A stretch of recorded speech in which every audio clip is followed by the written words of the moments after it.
Bonjour à tous, ici Pauline Roche. Bienvenue sur ma chaîne dédiée à la santé et aux avancées fascinantes en biotechnologie. Si vous êtes curieux de découvrir comment ces innovations transforment notre bien-être et notre avenir, n'hésitez pas à vous abonner pour ne rien manquer. Prêt à en savoir plus? Bonjour Allons-y! à tous. Dans cette vidéo, je vais vous parler d'un sujet fascinant qui a récemment été récompensé par le prix Nobel de médecine. Nous allons explorer comment certaines cellules parviennent à s'adapter à l'absence d'oxygène. C'est un mécanisme incroyable qui nous aide à comprendre non seulement le fonctionnement de notre corps, mais aussi les implications pour la recherche médicale. Restez avec moi pour découvrir les découvertes qui ont révolutionné notre compréhension de la biologie cellulaire et comment ces adaptations peuvent influencer notre santé. Le prix Nobel de médecine 2019 a été attribué à William Kaelin, Greg Semenza et Peter Radcliffe pour leurs recherches sur l'adaptation des cellules à l'apport variable d'oxygène.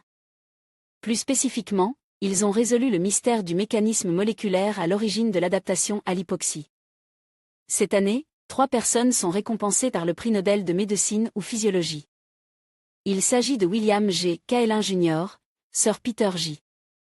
Radcliffe et Greg L. Semenza pour leur découverte sur la façon dont les cellules perçoivent et s'adaptent à la disponibilité en oxygène. Ils ont dévoilé les mécanismes moléculaires régulant l'activité génétique, en réponse aux variations du niveau en oxygène. Leurs travaux expliquent ainsi un procédé d'adaptation essentiel des cellules, et octroient de nouvelles possibilités pour combattre l'anémie, les cancers, et d'autres maladies qui impliquent la perception cellulaire de l'oxygène. Qui sont les lauréats du Nobel de médecine 2019 ? William G. Kaelin Jr. est professeur de médecine à l'université d'Harvard, spécialisé en oncologie. En 2016, il a reçu le Lasker Award pour ses recherches, un prix attribué aux personnes réalisant des avancées majeures en médecine. Il travaille notamment sur les protéines suppresseurs de tumeurs. Sir Peter J. Radcliffe est docteur ainsi que biologiste cellulaire et moléculaire à l'hôpital John Radcliffe de l'université d'Oxford. Son prix Nobel récompense ses travaux sur les réactions cellulaires à l'hypoxie, c'est-à-dire à l'absence d'un approvisionnement suffisant en oxygène dans une partie ou la totalité du corps. Greg L. Semenza était déjà connu pour sa découverte de HIF1, un facteur de transcription qui permet aux cellules cancéreuses de s'adapter aux environnements pauvres en oxygène.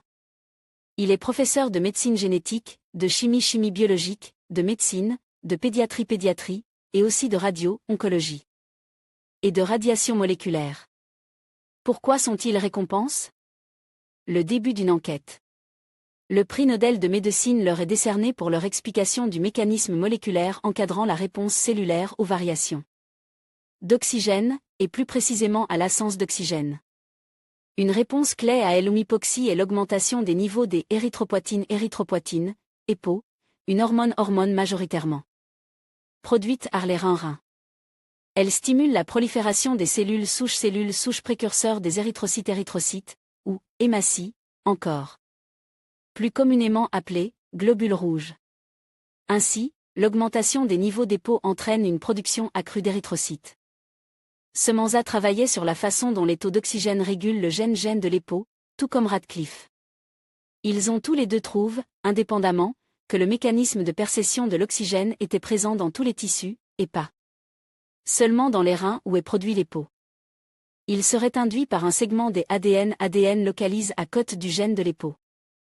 Par la suite, Semenza a identifié un complexe protéique qui se lie à ce segment d'ADN de façon oxygène-dépendante, le hypoxie-inducible factor, HIF.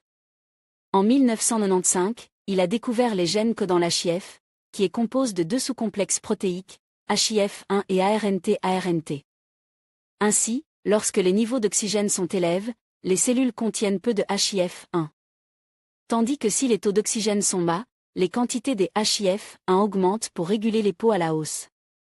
Un mécanisme de régulation de HIF1 est la dégradation par le protéasome, un complexe enzymatique. Pour que le protéasome puisse reconnaître ce qu'il doit dégrader, un petit peptide est attaché aux protéines, ubiquitine. Mais comment l'ubiquitine peut s'accrocher à LOHIF1 de façon oxygène-dépendante ? Une découverte cruciale et le prix Nobel de médecine s'approche. Lors de ses recherches sur la maladie de von Hippel-Lindau, maladie de VHL, KL1 a pu montrer que les cellules cancéreuses présentent des niveaux anormalement élevés de gènes régulés par LO-hypoxie-hypoxie, si elles n'ont pas de gène VHL fonctionnel. Quand le gène fonctionnel est réintroduit dans les cellules, les niveaux redeviennent normaux. Grâce à d'autres équipes de chercheurs, on a su que la protéine VHL fait partie d'un complexe qui marque d'autres protéines avec elle. Ubiquitine, les conduisant à être dégradées. Ces découvertes ont permis à Radcliffe de démontrer que VHL interagit avec HIF-1 et qu'elle est nécessaire pour que HIF-1 soit dégradé lorsque les niveaux d'oxygène sont normaux. Un mystère restait non résolu: comment le taux d'oxygène régulait l'interaction entre VHL et HIF-1 ? En 2001, KL1 et Radcliffe publièrent 2 articles simultanément en mettant en évidence que sous des niveaux d'oxygène normaux, des groupes hydroxyles sont ajoutés à 2 positions spécifiques des HIF-1. Cela permet à VHL de reconnaître HIF-1 et de s'y agripper, pour amener à sa dégradation par le protéasome. Or, l'ajout des groupes hydroxyles est effectué par des prolylhydroxylases, qui sont des enzymes sensibles à l'oxygène. Radcliffe a également pu identifier les prolylhydroxylases responsables. Il a été aussi mis en lumière que la fonction d'activation génétique des HIF-1 est régulée par une hydroxylation dépendante de l'oxygène. Chasse au trésor terminée. Le coffre recelait 3 prix Nobel de médecine ou physiologie. En conclusion, le prix Nobel de médecine a mis en lumière des découvertes fascinantes sur la manière dont les cellules s'adaptent à l'absence d'oxygène. Ces recherches ouvrent de nouvelles perspectives pour comprendre des pathologies comme les maladies cardiovasculaires et le cancer, où l'hypoxie joue un rôle crucial.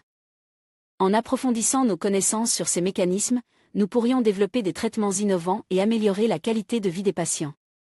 Merci de nous avoir suivis dans cette exploration scientifique.